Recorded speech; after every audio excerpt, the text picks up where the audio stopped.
अस्सलाम वालेकुम जी। आज हम इस वीडियो में इंग्लिश कोड 504 का लेसन 34 पढ़ने जा रहे हैं। शॉर्ट्स लेसन है तो कोशिश करेंगे कि आपको अच्छे से समझा सकें।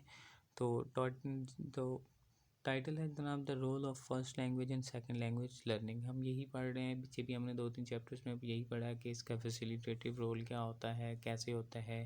फिर पिछले लेसन में 33 में हमने ये पढ़ा कि कौन सी डोमेन्स होती हैं जिसमें लैंग्वेज एक्विजिशन आपकी काम करती है, अफेक्टिव है, सोशल है, पावर डोमेन है, कॉग्निटिव डोमेन है। तो ये हमने 5 डोमेन्स को इनको पढ़ा था। As mentioned above the performance domains raises the consciousness of the learners to gear them towards better performance. जो आपकी परफॉर्मेंस डोमेन है उसमें आपकी लैंग्वेज एक्विजिशन क्या काम करती है, क्या आपके शऊर को बेदार करती है, जिसकी वजह से क्या होता है, जो लर्नर्स होते हैं वो बेटर परफॉर्म करने के लिए अपने आप को रेडी करते हैं। This domain is expected to reduce chances of fossilization. अब जब आप बेटर परफॉर्म करने की कोशिश करते हैं तो डेफिनेटली फिर आपके फॉसिलाइजेशन के चांसेस कम हो जाते हैं। फॉसिलाइजेशन बार बार आपको बताया गया कि क्या होती हैं, कि ये एक स्टेज होती है जहाँ पे आप कोई एरर कर रहे हैं या कोई आप मिस्टेक कर रहे हैं लैंग्वेज लर्निंग में, तो वहाँ पर आप स्ट्रक हो जाते हैं, बिल्कुल आपकी परफॉर्मेंस ड्रॉप हो जाती है और आप आगे नहीं परफॉर्म कर रहे होते, आप उसी गलती को या उसी एरर को बार बार रिपीट कर रहे हैं, तो इसको फॉसिलाइजेशन कहा जाता है। तो जो परफॉर्मेंस डोमेन है ये क्या करती है, आपकी फॉसिलाइजेशन के चांसेस को कम कर देती है। It simplifies the task and ensure focus on the goal. According to Hawkins, assigning a role to first language in second language learning provides the learners with the opportunity to view language objectively as a phenomenon. हॉकन्स के नज़दीक ये है कि जनाब जब आप first language को एक रोल देते हैं, जब आप सेकंड लैंग्वेज को लर्न कर रहे होते हैं, तो इससे क्या होता है कि जो लर्नर होता है उसको लैंग्वेज के बारे में आप एक अपॉर्चुनिटी देते हैं कि वो लैंग्वेज को किसी मकसद के साथ देख सके, किसी भी चीज़ को। This detachment enables the learners to develop an understanding of how language operate in a society and allows them to know what they can do with language। तो इसके साथ ये होता है कि लर्नर को पता चलता है कि एक्चुअली ये जो हम लैंग्वेज लर्न कर रहे हैं इसके साथ हम सोसाइटी में क्या कर सकते हैं, what is the role of a language in a society. It also assists the development of sensitivity and is a step towards understanding the function of language across culture। अब इसमें एक और भी बात होती है, वो ये क्या होती है कि आपको डेवलपमेंट होती है आपकी सेंसिटिविटी के बारे में, and is a step towards understanding the function of language across culture. और फिर आपको ये बताया जाता है कि जो लैंग्वेज है उसका डिफरेंट कल्चर्स में क्या रोल है। ठीक है, the debate and about first language roles continues now in cognitive rather than behavioural terms. ठीक है जी, वो कहते हैं कि ये डिबेट तो कंटिन्यू है, ठीक है, कॉग्निटिव जो टर्म्स हैं उसमें। The use of first language and second language classroom has been appraised as too complex for learners requiring them to operate in 2 different ways. ठीक है, तो ये जो फर्स्ट लैंग्वेज का यूज़ है सेकंड लैंग्वेज में, इसको तारीफ़ भी की गई, बट ये क्या है कि ये थोड़ा कॉम्प्लेक्स बना देता है लर्नर्स के लिए। क्यों? बिकॉज लर्नर्स को क्या होता है कि 2 डिफरेंट वेज में ऑपरेट करना पड़ता है फिर क्लासरूम में।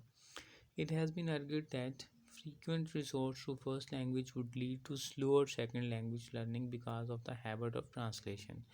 तो जैसा कि हम देखते हैं कि अक्सर जो लोग इंग्लिश लर्न कर रहे होते हैं, तो अगर वो उर्दू में बोल कर ही सारा काम कर रहे होते हैं, तो इससे क्या होता है कि उनकी लर्निंग स्लो हो जाती है। बिकॉज़ पहले वो उर्दू में एक सेंटेंस बनाएंगे, फिर वो उसको जब ट्रांसलेट करेंगे तो इससे उनकी सेकंड लैंग्वेज जो है वो स्लो हो जाती है। However stopping the flow of first language information and thoughts is not possible.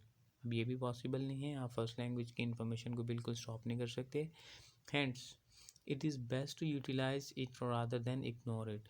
जब आप इसको स्टॉप नहीं कर सकते, आप फर्स्ट लैंग्वेज को इग्नोर नहीं कर सकते, तो बेटर ये है कि आप इसको एक अच्छे तरीके से इस्तेमाल करें। It is argued that focus on form and consciousness raising could lead to cognitive development and better second language performance। अब वो ये कहते हैं कि जनाब ये आर्ग्यूड किया गया कि जब आप फॉर्म में और कॉन्शियसनेस रेजिंग में आप फोकस करते हैं, तो इससे क्या होता है कि आपकी कॉग्निटिव डेवलपमेंट जो है सेकंड लैंग्वेज में वो बेटर हो जाती है। मतलब आप फर्स्ट लैंग्वेज की फॉर्म को देखें, सेकंड लैंग्वेज की फॉर्म को देखें, उसको आपस में थोड़ा सा एनालाइज करवाएं। जिस तरह अगर हम उर्दू और इंग्लिश के हम ट्रांसलेट कर रहे होते हैं तो थोड़ी सी बहुत सारे मतलब मोस्टली ग्रामर को हम इसी तरह से सीखते हैं जी, इसमें ये फॉर्म यूज़ होती है और इसमें ये फॉर्म यूज़ होती हैं। It has been observe that the learners have a very strong association with their native culture even after spending decades in another country. तो डेफिनेटली अपने कल्चर के साथ बहुत स्ट्रॉन्ग किस्म का आपकी एसोसिएशन होती है। अगर आप दूसरे कंट्री में जाके 20 साल भी रहें, लेकिन अगर आपने अपने कल्चर के साथ 10 साल भी गुजारे हैं तो that would be an strong bonding between your culture and you. Ignoring this culture bond can only add problems for second language learner. Thus, bilingual medium oriented strategies must not be allowed but actively encouraged to ensure real communicative competence.